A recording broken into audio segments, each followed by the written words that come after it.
देखिए, वाल्मीकि रामायण का वो प्रसंग जब रावण के षड्यंत्र में मारीच एक अद्भुत स्वर्णमृग का रूप धारण कर लेता है। जाने कैसे इस घटना में रामायण की पूरी कहानी को बदल के रख दिया।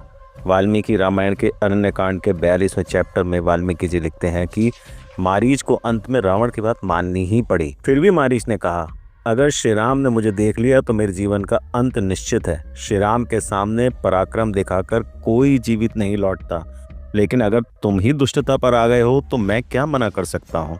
चलो, मैं तुम्हारे साथ चलता हूँ। फिर वह रावण के साथ हवा में उड़ने वाले रथ पर सवार हो गया और वनों को, पर्वतों को, नदियों को, बहुत सारे नगरों को पार करते हुए श्री राम के आश्रम पर पहुंच गया। रावण ने कहा, यह जो केले से घिरा हुआ श्री राम का आश्रम दिखाई दे रहा है, इसी के लिए हम यहाँ आए हैं। अब तुम तुरंत मृग का रूप धारण करो। मारीच ने इस समय देखने में बड़े ही अद्भुत रूप के मृग का रूप धारण किया। उसके सींग के ऊपरी भाग इंद्र नील मणि के समान जान पड़ते थे।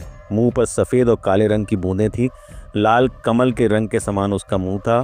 कान नील कमल के समान थे। गर्दन कुछ ऊंची थी। इसके पीछे का भाग महुआ के फूल के समान सफेद रंग का था। शरीर का रंग सुनहरा और कमल के केसर की भांति सुंदर दिख रहा था। पूंछ ऊपर से इंद्रधनुष के रंग की थी और बहुत संगठित शरीर का रूप धारण करके वह आश्रम के आसपास घूमने लगा।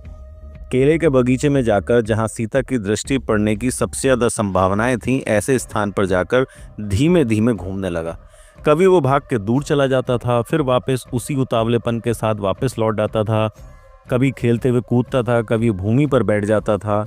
आश्रम के द्वार पर आए हुए बहुत सारे मृगों के झुंड के पीछे पीछे चल देता था, लेकिन था तो वो राक्षस ही। जैसे ही मृगों को उसकी गंध आती थी, वह डर के मारे भाग जाते थे। इसी समय विदेह नंदिनी सीता, जो फूलों को चुनने में लगी हुई थी, उधर आ गईं और जैसे ही उनकी दृष्टि उस मृग पर पड़ी, उनकी आंखें आश्चर्य से खिल उठीं और वो बहुत स्नेह के साथ उसे निहारने लगीं। और वह मायावी मृग भी सीता जी को देखता हुआ उनके आसपास घूमने लगा। उसे देखकर जनक किशोरी सीता जी को बहुत आश्चर्य हुआ।